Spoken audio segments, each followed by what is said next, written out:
Hi everyone, delonewolf here and welcome back to EVE Talk, your weekly look at the market in EVE Online. And let's get started with a bit of news. At the moment it is of course the Friendship Week in EVE Online, so you can watch a lot of streams, you can try to join some of the events that are organized for this week. It is pretty cool. And if you have the time or if you want to try some stuff in EVE Online, it's definitely a good time to do so. We also had a mass test just a couple of days ago. Was pretty interesting. The graphic update with the reflections to me feels very cool and very impressive. I didn't show it during the mass test, but you can already probably tell, right? There is a little bit of a reflective surface even to this Merlin, and maybe I'll just quickly clean the ship. At that point, I think that basically the graphical screens, right, that switch to different scenes and things like that, they're actually then reflected in the ship, and you can just recognize even patterns, colors. It's very cool and very, very detailed. Will add a lot to the atmosphere in EVE Online. So graphically, right, that team at CCP definitely always makes a big splash. Super, super cool to see. And of course we'll see how things pan out for compression and things like that as well. Let's maybe take a quick look at the New Eden store as well, see what's happening here. I think we're back to the more standard store, so you can we don't see anything special here generally. Ship skins, Atron Serpentis skin, nothing special to report here. We'll take a quick look at the services as well, but yeah, just some pack discounts and that's it. Nothing special for the week in the New Eden store. That means that we get to move straight to the market. You may have seen it on the ticker at this point as well. We got one of the biggest percentage moves I've ever had, I think. So let's get started though with plex and stuff coming in at 210.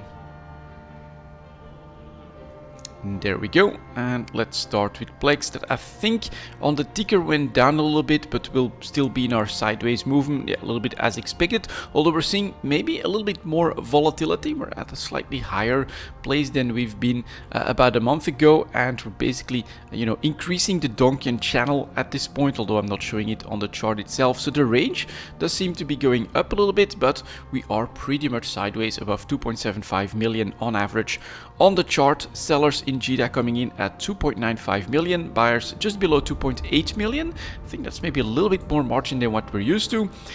Sellers in the Tranquility Trading Tower just in competition here, so no special discounts, and buyers for the player on trade hubs go right up to that 2.8 million, still even a 1.5 million margin, which I think it's still a little bit small. So I do think that we're in a period where we're very stable, and the price range is more of a wait and see approach to see exactly how things will evolve. But I also think that it's a little bit more than what we've had in the last couple of months or so. Next up, we've got the multiple pilot training certificate. You can see that one is finally starting to absorb the big volume gains that a CCP sale had, which brought the price down to 1.2 billion. We stayed below 1.3 for a little bit, but eventually, of course, you run out of the cheap stuff, and so sellers are up to above 1.3 billion. Buyers are now above 1.2 billion as well. The upward cycle here has started, and you can expect a relatively slow normalization to the 1.4, 1.5 billion as these volumes start to decline. Then we have our skill extractors that are mirroring plex as well, where we had a very stable and probably with super narrow margins month or so, just above 330 million on average. We did a bit of a jump up, and now we're starting to stabilize on that. But again, I think the ranges will be a little bit more. 330 million for the sellers, 318 for the buyers. That's actually a little bit less than what I thought. I thought we'd be closer to 300 million for those buyers, which is the situation in GDA. We get one buyer at 305, and then the rest are coming in for 300 million as well, and buyers go up to sellers go up to 332. So this is more the margin that I was expecting to see on that bigger range with that jump up here in the price. But we'll see if it's able to hold, or if CCP needs to bring more news and information before the market decides where plex and the directly related items want to go. Overall, I think it is pretty interesting, and I would say we're still in a pretty expensive range, especially on this 1-year chart, but I also don't know which direction we're going, because it will depend on which direction the game is going. Next up, we've got the injectors. Here are the large-scale injectors that lost a little bit of ground, but it's relative, of course, from a 1-year high point above 680 million for the average price. Those were pretty expensive. I think my theory is still going to be the same one with the mining changes that CCP announced. People did expect basically the nerf to the Orcal, nerf to the Orca, and so a switch to other mining ships was needed and was being prepared, and that is why we got this 1-year high point for the large-scale injectors together with very expensive plex. It was basically perfect storm to stay up there for a little bit, but now that everything is starting to be absorbed, we're going back to a more normal average price below 650 on the average range, 648 million for the sellers to 610 for the buyers. I'd say that that's also a decent margin, a little bit larger than what we're generally used to. Right at the tail end, I do always want to see if there's correlation between large and small scale injectors. There should be, because basically you divide large scale injectors into small scale injectors, but they tend to really do their own thing. So in the last week or so, we basically pushed back up towards that 650 million, so a slight upswing. Let's see what the small scale injectors are doing. All right, at least it's somewhat the same thing. So we pushed back up to the 140 or 35 million on the chart here, and the sellers are coming in 132 in the player on trade hubs, 134 million mostly in JITA, buyers at 124. So basically a little bit of a push up as well, I would say, just like with what happened with Plex.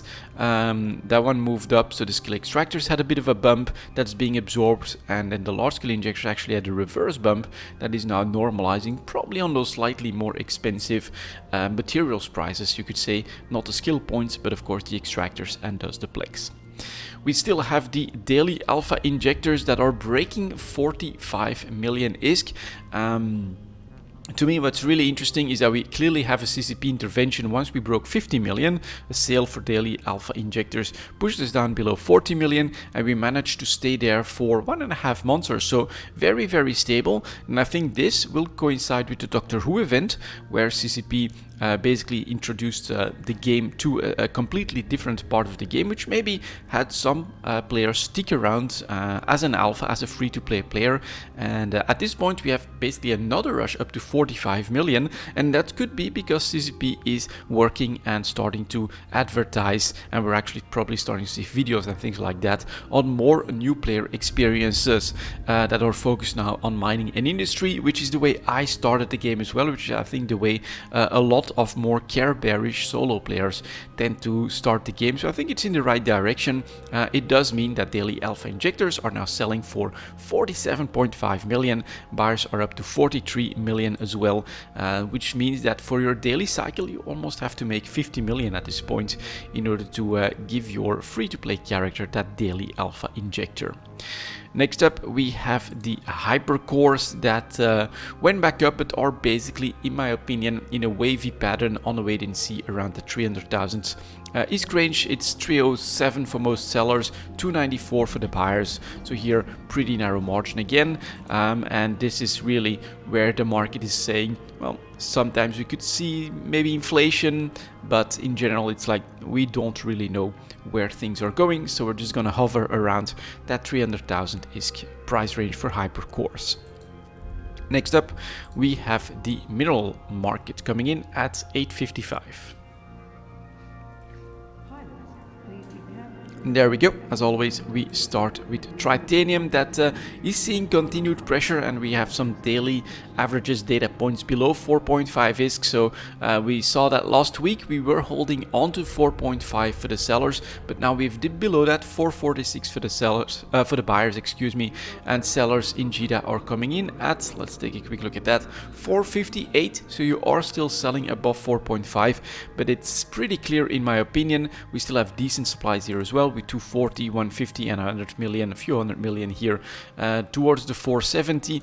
That rather than having a price which in the last couple of months we've easily enjoyed, that was always above 4.5 even for the buyers, I think now we're more going to see a market that will hover around 4.5 with sellers desperately trying to hold on to that price above 4.5, but you know, a lot of extra supply all of a sudden could now put that pressure, and buyers are easily able to adapt to that, which was a lot harder right here to push prices below 4.5 when you had these buyers that were willing to pay 4.6, 4.65 for titanium as well. So those good times are over. We're still getting a reasonable price, but I would say be a little bit careful, and you should start to measure your sales against your expectations and your need for ISK as well, especially if you don't have patience. I would hold off. I would actually put up a sell order, and otherwise I would not put up a buy, or I would not dump to the buyers below 4.5 to try and keep that going, to have your mining efforts for titanium be worth above 4.5. But everyone, of course, does what they want. Next up here we get pyrite, which stopped the bleeding, so you could say titanium is bleeding still. Let's hope that it can stop and can indeed defend this range. But pyrite, yeah, had to give a lot of ground, so we were almost at 17.5 ISK right here in the month of December, and then we had a month of decline to 12.5. Market did decide that to be a bottom, but we're not really moving anywhere from the current range. 13.5 for the sellers, 12.5 for the buyers. This is definitely been a pretty significant blow to anyone that does high-sec mining. Pyrite is not your focus anymore. But let's see, Mexalon last week was then our reverse one, and yeah, it's still doing so, staying just below 75 ISK, so it is trying to hold on to that, and is doing so decently successfully. A good price even on this 3, 4 month, 6 month chart here. Not that bad under the new situation. 73 ISK for the sellers, 70 ISK for the buyers. I think this one is really important as well. We're in a 70 to 75 range, but buyers are forced or are willing to go above 70 ISK as well. So at the moment, titanium, right, before it was clearly a focus, right? If you could get close to 5 ISK or something like that, that was pretty good, and consistently above 4.5 you can focus. But I would actually switch with starting to be a little bit careful, not too aggressive with my sales in titanium, and your efforts, of course, can easily be focused now on Mexalon, that's going for a decently high price. Moving on to low sec, here is the Isogen chart that makes its way above 175, so we're still not done jumping up, and it's in fact 192 for the sellers and a 183 for the buyers at this point.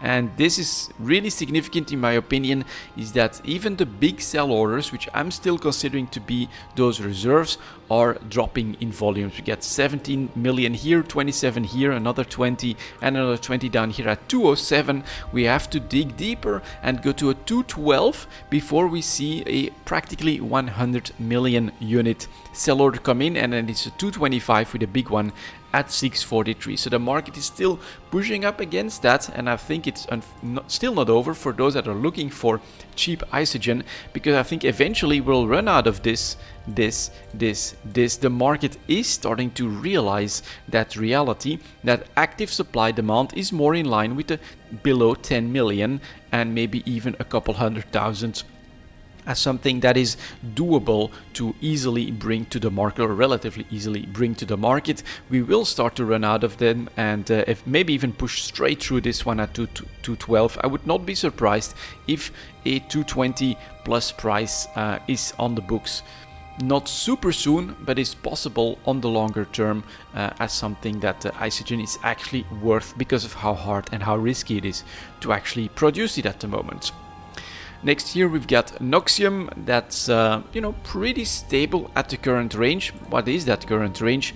1,350 for the sellers and above 1,300 for the buyers, showing that very big difference still. What are we seeing in the volumes? 5 million units, right? That's what a couple of sell orders managed to do.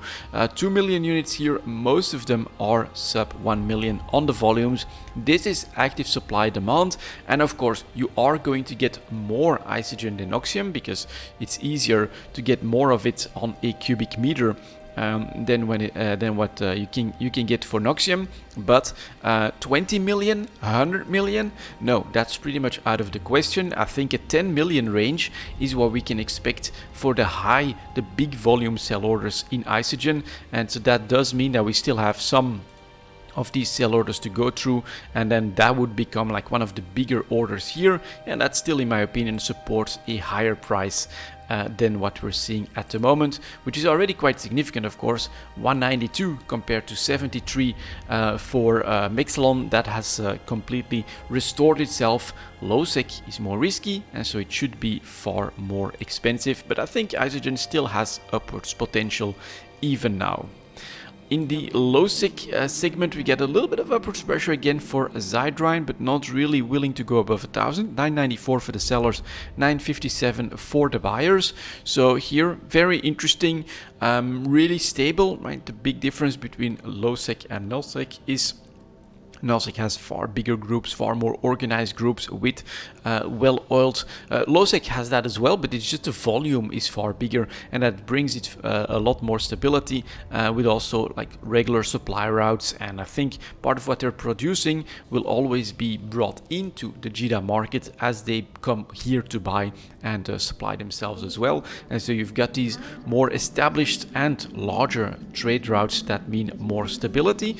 At the moment though, up in Zydrine prices back towards that 1000 disc, which again, right, 1350 for Noxium. Zydrine, that actually used to be more expensive than Noxium, is staying below 1000 disc, but we have a new big mover. It's not even really visible on the chart, not exactly sure what's happening here, but 1400 for the sellers of Megasite, 900 for the buyers. There might be a little bit of manipulation in play. You can clearly see all of these sell orders are less than 24 hours old, so maybe someone came in, bought everything up to a price point, maybe even 1500 disc if I look at some of these numbers, and then started relisting the Megasite for higher prices.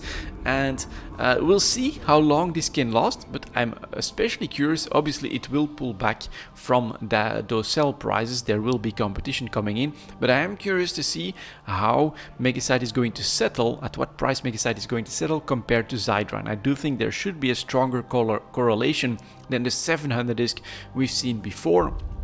And this is the drawback, you could say, for those that are looking for an open market. Nullsec is larger, more stable and more organized. That also means that they have a very strong monopoly position on these Nullsec related minerals, and so manipulation is something that's absolutely possible. They also have very deep pockets to do so. So an unexpected massive boom, especially in the sell prices here for Megasite, does feel like it's not a response to anything but manipulation from a party. And the real question is, of course, right, will there be other sellers that are willing to go back down to a certain price range? I'm sure there are, but are they willing to go back down to 700 disc? That could be a different story. Then we finally have Morphite tied to deck 2. That's probably trying to form a bottom here. Let's see if I can get that price range to show. That's a volume one. Maybe take this. Yeah, below 45,000, below 44,000 even. It's back up to 48,000 for the sellers, almost 47 for the buyers. Let's see if it can stay below 50k, and then we'll of course see what this means for the longer term, because I would say I was expecting Morphite to drop, especially on the double availability with the December patch. So this downward trend was expected, but it took a lot longer than what I expected for it to actually settle down and start to form this bottom. So is this the bottom?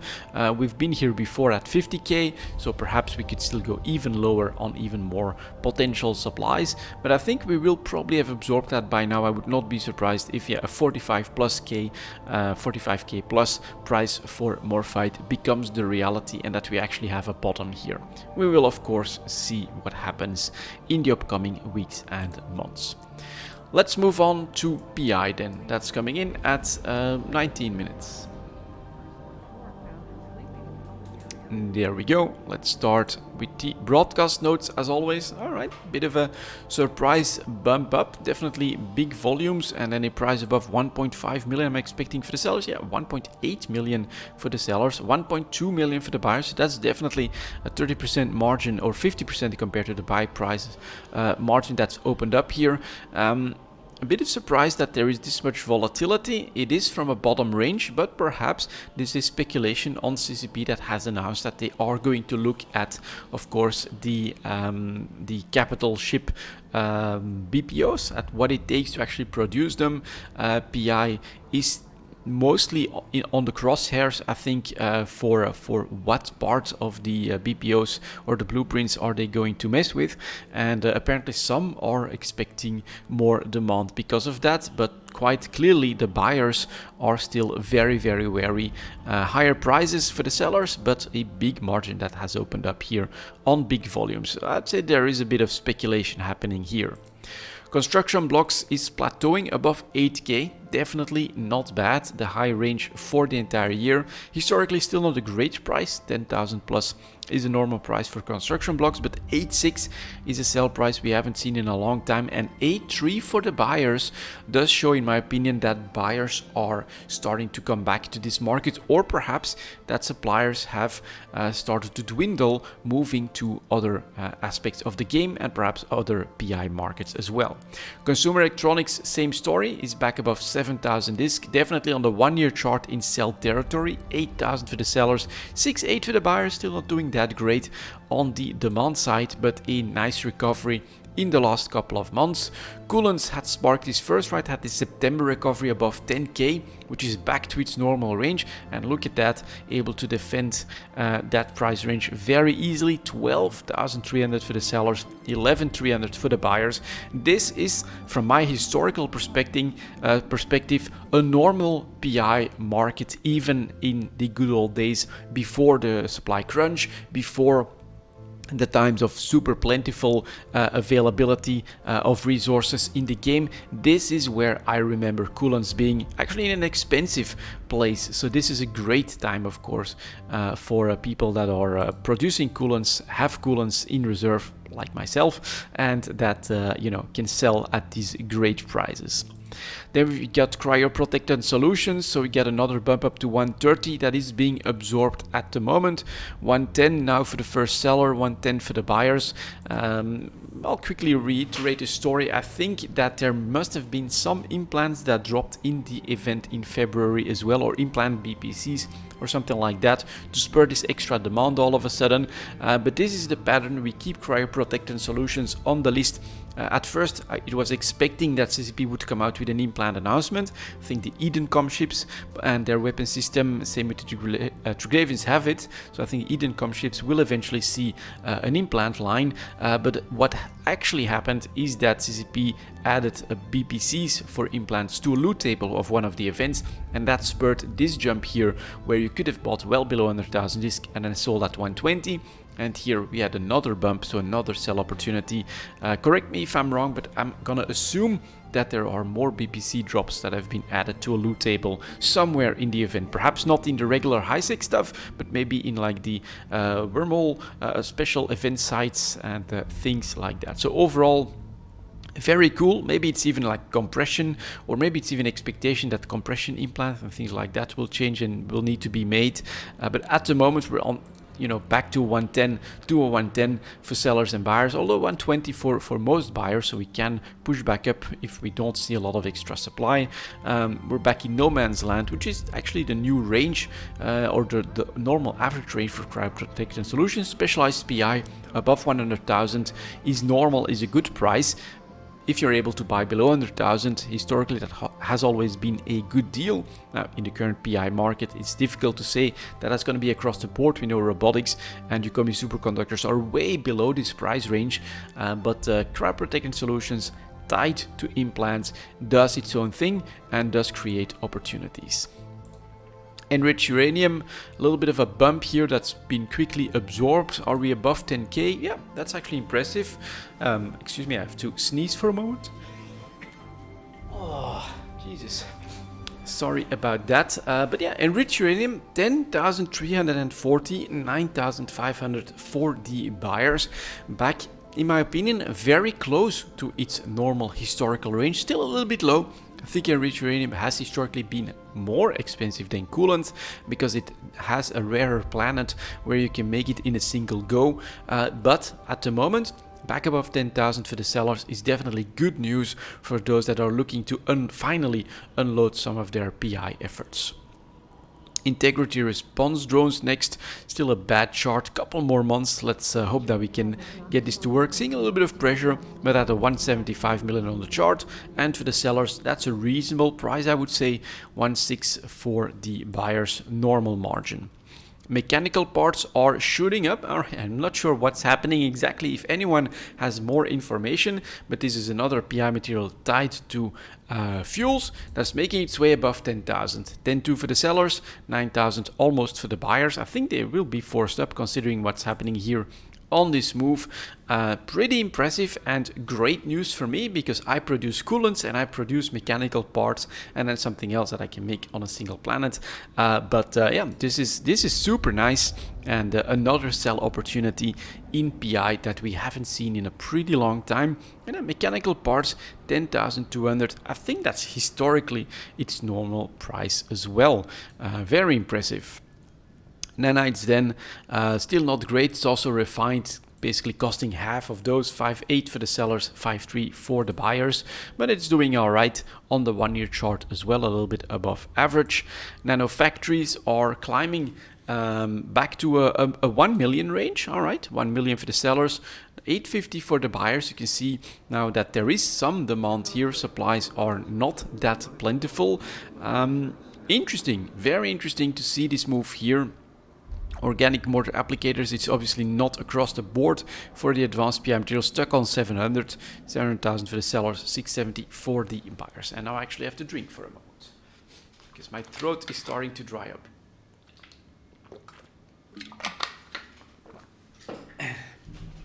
There we go, still just a little bit of water.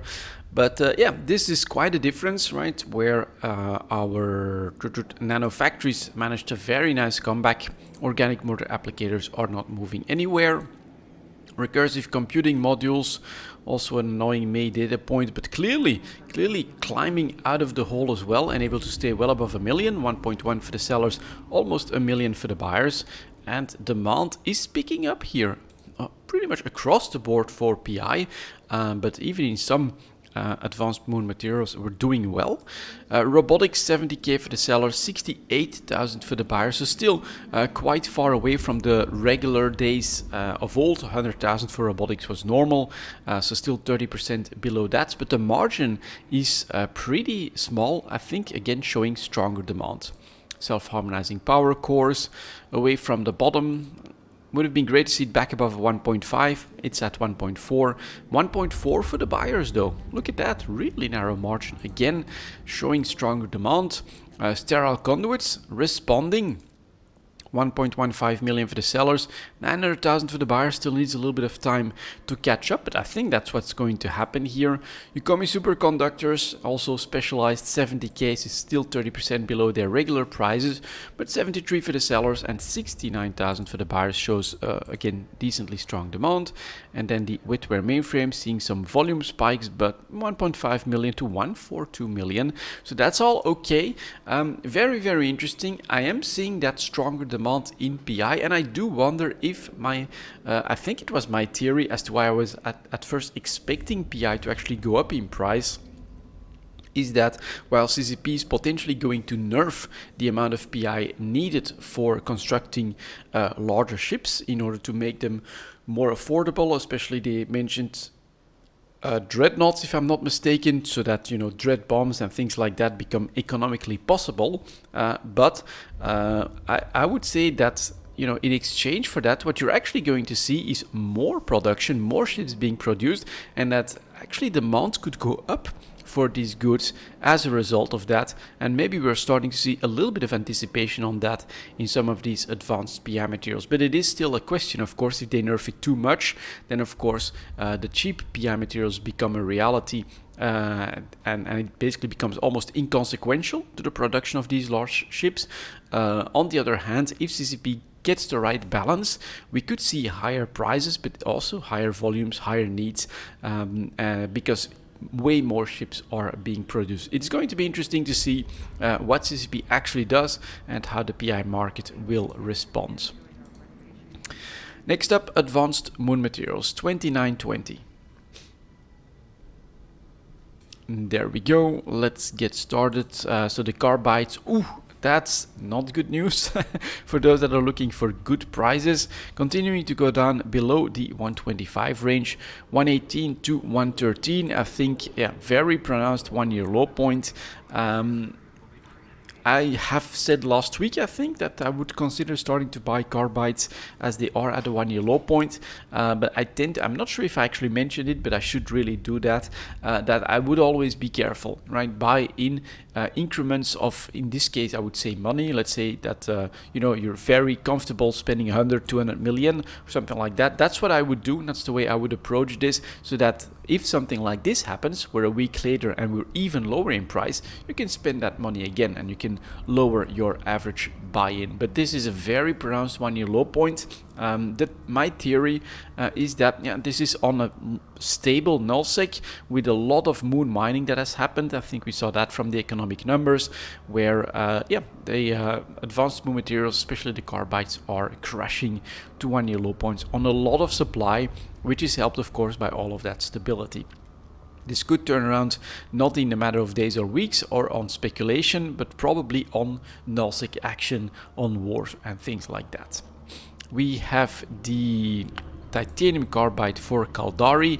That's probably trying to form a bottom, but who knows? The pressure is back on here at the tail end as well. This is a 135 to 128 range, definitely a bit more expensive than the Galente one. Next we've got for Minmatar, it's Fernite carbide, that's landing on the 125 as well. Interesting, 135 now to 125 for the buyers. And then tungsten carbide for Amar, also bumped up from 125 and is going for 142 to 133. This again to me does mean that crystalline carbonides that have broken through the 125 barrier are the oddball out on the low side. Could be an interesting point to try and jump in and make some crystalline carbonite reserves out there. Next we got the metamaterials. Here are the photonic metamaterials, staying above 10,000 disk on average. It's just below 10,000 for the sellers though, and 9.8 for the buyers, so also really cheap. I think again, stable nullsec. Stable means good and solid advanced moon material supplies, and that's what's currently crashing or putting pressure on the market, is a lot of steady supply. Deflation, you could say, but the good kind. It does make things cheaper. Non-linear metamaterials for Caldari. You can also see it's trading at a pretty low range, away from the bottom, but less than 18,000 for the sellers and 17.7 for the buyers. Is really cheap if you look at this 1 year chart.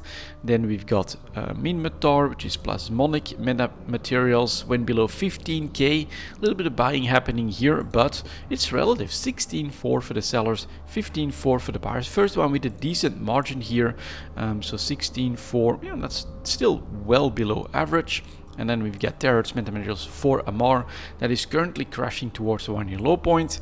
14,000 for the sellers, but 11.8 for the buyers. So there is just too much supply, and when this margin opens up between sellers and buyers, I think that there is dumping that happens to these buyers. So if you're looking to grab the cheapest stuff, I think you always want to look for a declining chart, right? Once you're past a declining chart like this, it's going to be a lot harder to have your buy orders trigger. You're going to have to be more aggressive to be sure of stuff being sold to you.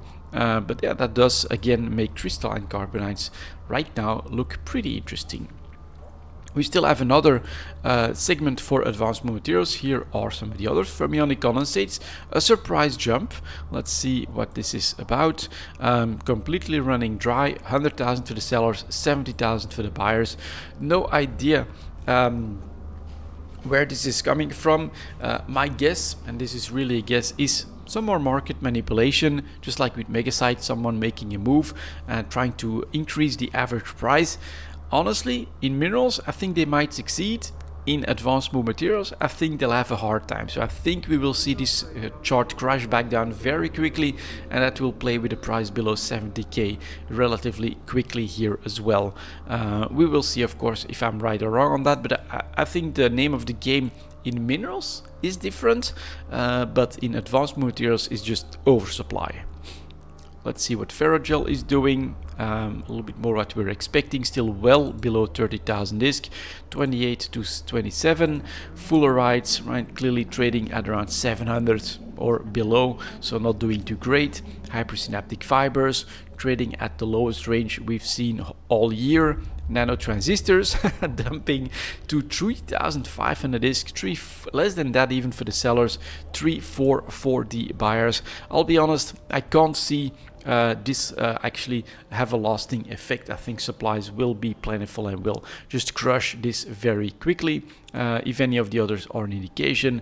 Phenolic composites staying at that low range here as well. There's not that much to say.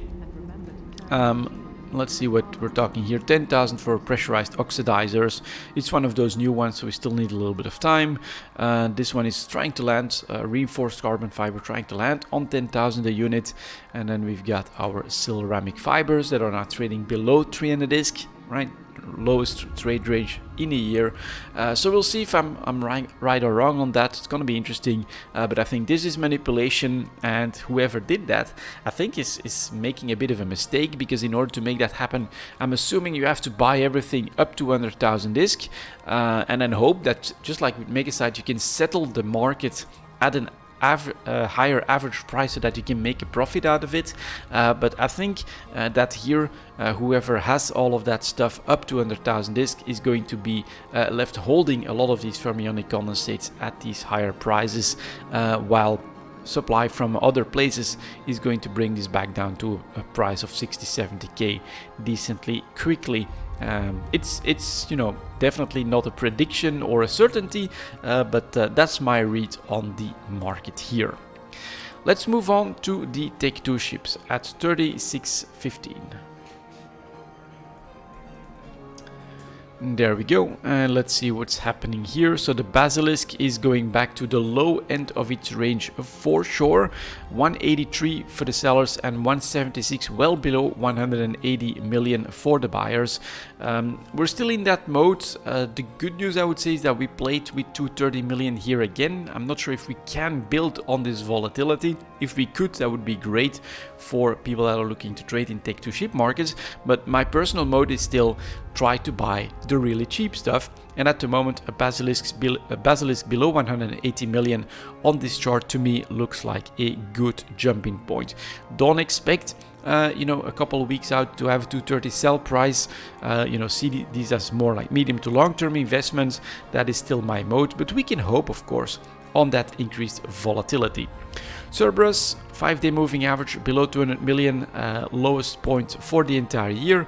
200 for the sellers, below 190 for the buyers. Same story in my book, with again that one warning: don't decide to put all your ISG in that one trade or basket. Buy one, maybe two of these Cerberi, whatever it is that you feel comfortable with. Try not to spook the market too much either, and at the moment buy really low. Yeah, second Caldari ship, that's definitely in that spot. The Guardian, not at the 1 year low point, and is starting to reverse, so here we're probably a little bit too late. I'm gonna assume we're still below 170 for the buyers. No, look at that, first buyer is coming in at 170, 175 for the sellers. So here I would say, unfortunately, you are too late. A couple of days ago, late last week, I think you could have tried to buy a Guardian below 170 million or very close to that. You can still try to do so, but when the chart starts to move horizontally, it's a lot harder to make a buy order trigger.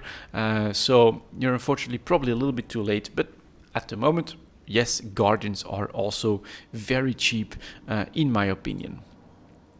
The Hound is doing the same thing, coming in at 22.23 million, but above 20 million for the buyers. So that's another no for me. I would need to see buyers. Actually, honestly, considering the full 1 year chart and considering we're looking for the real bargains, I would need to see buyers drop below 20 million before I would make that move on the Hound. It's going to be very difficult to realize, right? But we are seeing a lot of supply pressure. Who knows? Maybe it can eventually happen. I would, caution for patience here as well. Iquitursa pronounced 1 year low point. Sellers coming in at 580, buyers at 517. I will say though that I would warn to be very careful. This is far more expensive, and we don't know if CCP has balancing plans for the Triglavian line. Do they want to keep this? I don't know, is that a 10x compared to other cruisers, or at least a 5-6x compared to 200 million? No, it's 2 to 3 times the price of an Ishtar. It's very difficult to say, but otherwise, if you're looking for, on the 1-year chart, a cheap Igitursa, try to buy close to 520. I think that's a pretty damn good deal for an amazing ship. But trade-wise, who knows, maybe there is a substantial reason why this has become so cheap.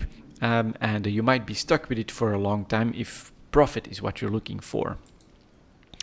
The Ishtar is also at a 1-year low point, coming in at a 180, 184 for the sellers, 170 for the buyers. In my opinion, definitely in buy territory as well. But again, put up a buy order on this declining chart. I would be very aggressive. I would go straight up to that other buy order, maybe do like a 170, 500, or depending on where the taxes are, try to get a round number in that direction, just above the 170. But I think you are able to buy really cheap Ishtars. Again, with that warning, make sure that you can buy later down the line if we have to, because this is starting to look very uniform, right? Huge pressure across the Tech 2 ship markets. Then we get the Manticore. The story continues. We're below 25 million on that 5-day moving average. Haven't seen that all year. 24 for the sellers, 22.5. The last few buyers that are still in the market here are surprisingly aggressive. Get us towards that 20 million, and I'm all in to grab a couple of Manticores.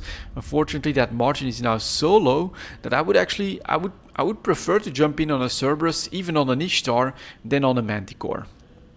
Then we get the Munin, seeing some pressure, but not a 1-year low point. Still, buyers will be 184 for the first buyer. That's another no for me. 191 for the sellers. Then we get the Nemesis. Now, that's a pronounced 1-year low point, and let's keep that 20 plus million, 22 for the Manticore. I think 20 plus for the Hound as well in mind. 20 million for the sellers.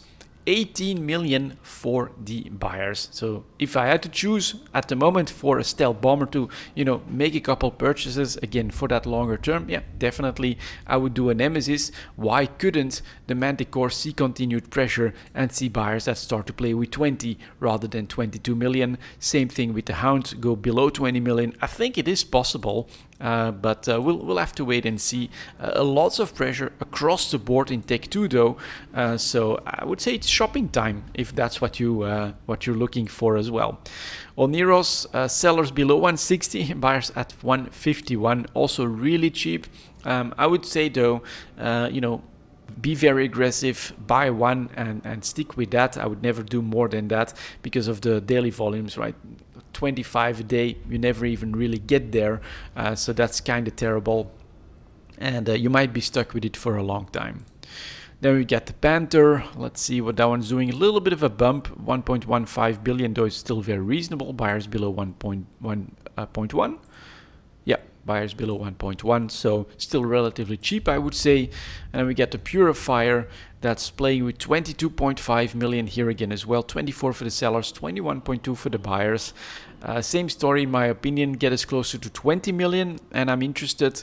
I would still say that, Nemesis 18.5, something like that, is far more juicy in my book. Then we've got the Scimitar, super pronounced 1-year low point as well. 168 for the sellers, 154 million for the buyers. You're buying so much below the entire chart. Again, I would buy one. Here it's 50 a day. It's a little bit better than the Oneros, but be careful that you're not stuck with half a dozen of these scimitars on a downtrend market, right? Catching a falling knife is not a good thing. So if you only catch tiny little things, you can always still double down or something like that if the downtrend continues. But to me, across the board, logistics cruisers seems very cheap. Cerberus very cheap. Ishtar very cheap. Yeah, Nemesis, as I've said, for the stealth bombers. Definitely interesting if you're looking to make those investments, I would say. The Widow bumping off of the 1 billion chart or range, 1.14 billion for the sellers, still below 1.1 billion for the buyers. And finally, the Zealot doing a bit of a bump at the 180. Below 180 for the sellers, below 170 for the buyers. Same story. I think you can try to buy one below 170. It's going to be harder to trigger on this upwards move right here, but buy one and stick with that, I would say, because you're at 13. Maybe if we get a complete breakdown and we go even lower than that by quite a lot, you can try to buy a second one, but we're not there yet. Honestly, I think at some point a reversal might just happen, but yeah, this week lots and lots of buy opportunities, in my opinion, in the Tech 2 ship market. I might even make a trip to Jeddah myself on this one. Next up, Tech 3 ships coming in at 45 minutes. Let's see what's happening here. So Confessor for the Destroyer staying above 50 million, 54 for the sellers, 50 million for the buyers. And supply-wise, last 24 hours, that's reasonable, not too much. Basically, I would say this is set to, this would be the volumes I would expect for the normal average price, so 54-ish million for the sellers. Definitely expensive on the chart. The Hecate is closer to 50 million, I think, 52 million for the sellers, 49 million for the buyers, really narrow margin. Well, definitely more supply in the last 24 hours, more than a full page, but most of them below 10. So this still feels like there is some pressure on the Hecate, but not that much anymore. Definitely room to bring a little bit over to the Confessor and maybe have that 53 in between the two be a sell price to look for. And then we've got the Jackdaw that actually jumps back up towards what I'm saying right here, 51 million for the sellers, 47 for the buyers, and that's where the sell orders in the last 24 hours are starting to dry up. I think, yeah, the Jackdaw has enough to maybe bump into a 52-53 million sell price range. Very low margin with those buyers, and the Confessor will maybe move down just a touch on some extra supply. That seems to be the case at the moment, and so we know that a tactical destroyer at the moment is selling for well above 50 million. We still have one to go though, which is the Zweepel, and I'm again expecting a complete disconnect, which it is, right? It's below 50 million, and it's actually going down, despite the fact that, you know, supply should be coming in for the Confessor, should be drawn in from, well, any place that's lower than that range. It's below 47 million for the sellers, and this is the problem. Demand just isn't there for the Zweepel, coming in at 44 million. But is this a buy opportunity? Well, despite all the volatility in the last 3 months and even in the last month that we're seeing in the Jackdaw, the Hecate and the Confessor, you've got a Zweepel that just stuck at this current price range, pretty much no matter what happens on the others, no matter how big the volume switches are. It's just not moving, so I would say, unfortunately, no. The Zweepel market has decoupled from the rest of the tactical destroyer market, and it's really doing its own thing as the least popular tactical destroyer, and it's basically a cheap side note to the real market action, where you do still have some responses, higher prices, drawing in more ships, giving a little bit of breathing room to the others, etc, etc. So let's move on to the cruisers then. Here is the Legion. Oh yeah, no timestamp needed for this one, but the bumping off of the 180, I think I mentioned last week that, yeah, that felt like a bit of a buy order. We're back at 184 for the sellers, and buyers are still well below 170. Honestly, I would say if you still want to jump in on a cheap Legion, you can still try to do so. But say morning, right, 5-day moving average is starting to move back up, so getting that buyer order to trigger is going to be a lot harder than just last week. Then the Loki doing the same thing, yeah, definitely bumping back to 210 for the sellers, 204 at this point, a little bit of sell pressure coming back in. Buyers are above 190, so it's not a big move, but we are forming a bit of a bottom. Proteus here as well went below 180. Last week felt like a buy opportunity back at 187, and buyers are up to 177. And finally, the Tengu, might have seen that on the ticker as well, is back above 200 as well for the sellers, 201, buyers closer to 190. So whenever something like this does happen, massive drop off, and you break through that 180, for instance, on the Legion, the Loki, I think it was below 190, that starts to look interesting. And then the Proteus, difficult to read, but I would honestly be patient enough to go close to the 160, where are the buyers 177 at this point. I'm not sure where we were last week, but yeah, that Legion one did feel like a real opportunity, and I think it will turn out to be like that. But also be a little bit careful on the volumes on this one. But I'm less kiddish. I'm thinking that there is less possibility for manipulation, as there are more eyes now on the strategic cruiser market, since you don't lose skill points anymore for getting blown up in one. And yeah, the Legion, probably already a little bit of a trade that could have been made compared to last week, if at the moment on that upwards slope, you got your buy order from last week and you're trying to sell now. I think you can make some profit already on the Legion, but those price points are definitely something to look into. CCP Larrikin and CCP Convicts, what couldn't quite read it, are live on Twitch. Yeah, it's the stream week. If you want to catch some extra stuff, maybe even get some hints around EVE Online, definitely try to keep an eye on their Twitch channel. And then finally, for the extra product for the week, of course, we're gonna take a look at the battleships coming in at, let's say, 50-30. Since CCP announced very big buffs, potentially especially to the passive shield tanks, in my opinion. So let's go for battleships. Cluster shutdown alert should still have an hour. I hope I do, and we're not in summertime yet. No, shouldn't be. So let's maybe actually start with the standard battleships and then move our way up. So we'll do standard, faction, advanced, and then the precursor one. So let's go. Here is a Mar. We'll take a quick look at the chart. Bit of a bump. We started off right here probably. What's that gonna be? 280. Currently selling for 313 million, 300 million for the buyer. So a bit of a bump, but nothing world shattering, not a 1-year high point. Apocalypse, same bump right here. Basically from below 300 million to above 300 million for the sellers, and Armageddon doing the same thing. I think in shield stuff we might see a bit more, but no, same story here. Raven above 300 million, but that's about it. Then we get the Rock, above 300 million, already making its way back down. And then the Scorpion above 250, coming from 200 million. Let's take a look at the Dominics. Here's the bump as well.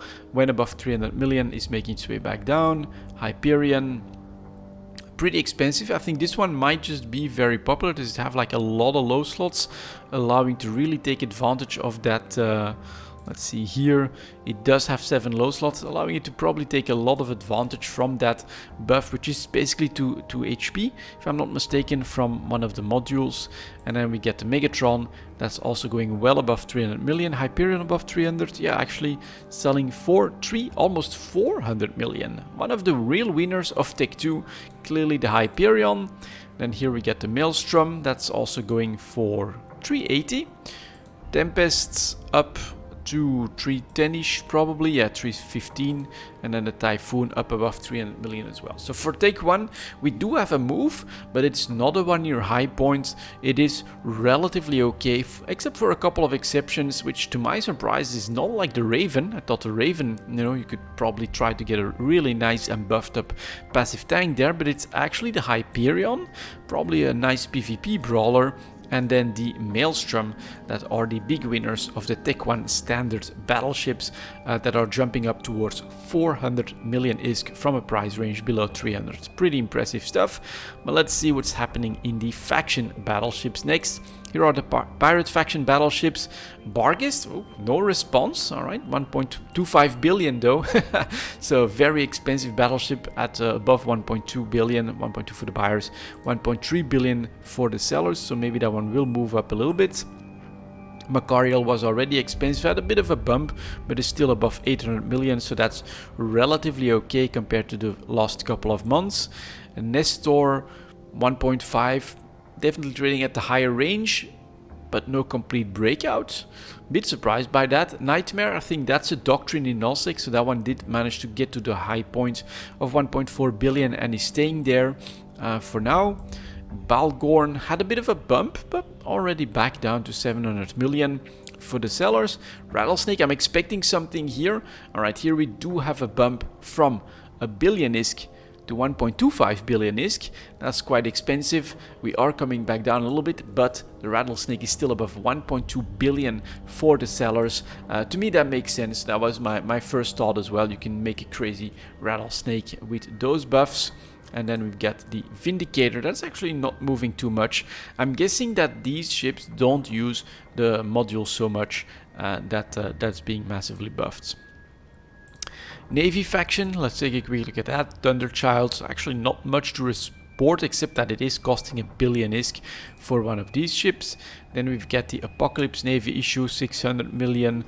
Yeah, a little bit of a bump, but also from a little bit of a pullback before that. Armageddon Navy issue, Dominic's Navy issue is expensive, but nothing crazy price-wise. Megatron Navy issue did move. I'm guessing that those PvP brawlers do have their place and get use out of that buff. Went up to 900 million, but is being absorbed quite nicely. Back down to 750 for the sellers. Ravian Navy issue, finally a little bit of a bump. Makes sense to me as well. It is potentially a decent PvE platform. Scorpion Navy issue, not much. Tempest Fleet issue, again, Tempest is doing well, costing a billion ISK at this point, completely running dry on the interest for the Tempest Fleet issue. And then the Typhoon Fleet issue had a bump that's actually being absorbed at the moment. So Navy faction, a couple, or faction in general, I would say, just a couple of winners, but not across the board. So very interesting. I thought we would see more of a uniform move, but apparently the Tech 1 actually has, you know, pushed across the board above 300 million, but there's some faction battleships that just haven't moved at all. Then we've got our advanced battleships. So let's start with the Marauders. Here's the Paladin chart. Actually didn't move. Yeah, it's not really a buffer tank. Maybe the Golem will move a little bit. Did move a bit, but is being absorbed very quickly. So no one-year high point or anything like that. Kronos had a bit of a response, but easily absorbed. And then the Vargar also. But yeah, these ships don't really rely on an HP buffer for their tank, especially in PvE. So we don't see too much of a move there. But I'm guessing that PvP might be a different story. Here are the Black Ops battleships. Redeemer, well, no, to my surprise, hasn't moved. Then we get the Widow. Did move up a little bit in price, but no crazy breakout. Here is the Sin. Yeah, didn't even move on the news. And then the Panther, yeah, still quite doable as well. Quite surprised by that. And then we have the Precursor battleship, so that should just be the Lashak. That slight move, but easily absorbed. So, to my surprise, it's Take 1 battleships that have gone up in value, you know, in a more uniform way. And then we get some individual winners that seem to be focused on PvP brawlers most of all. So that's interesting, because I thought that actually the passive shield tank would be the big winner here. But no, it seems to be the buffer tanks, PvP brawlers, close range stuff, so Galente stuff, that seems to, you know, have made some really significant move. And then you get some Minmatar stuff in there as well, which was it here, the Maelstrom and Maelstrom Navy issue, that clearly are very popular for that type of gameplay and are expected to, you know, get very big gains from the buffs that are coming. I kind of wonder, let me know in the comments if you're still around, do you think that these buffs are enough to basically make the battleships worth their cost? Is a Take 1 ship then worth 300 million? You know, a new player, is that your goal? But is it actually worth it to pay 300 million for a Take 1 battleship? Is it worth it to pay $1 billion for a faction, pirate faction, especially some of them, battleship? I'm not sure. I actually need to see what the ships can do with those buffs once that stuff is out, and then I'll let you guys know, of course. But yeah, that's the battleships, and that makes Eve Talk for this week. Thank you very much for watching, guys, and as always, I'll see you next time.